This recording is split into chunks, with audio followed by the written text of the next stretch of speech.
Did you know that you can use a real quantum computer right now, today?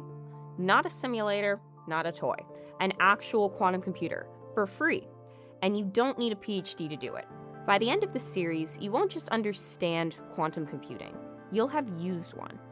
I'm your host, Olivia, and in this new series, I'm going to show you how to run the hello world of quantum programming, teach you the mathematical basics you need to make everything click, walk through a real experimental problem, and finally, zoom out and talk about quantum computing in the real world, the hype, the misconceptions, and where the field is actually going.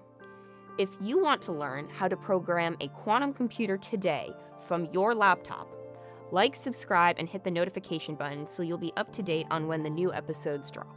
We'll see you soon.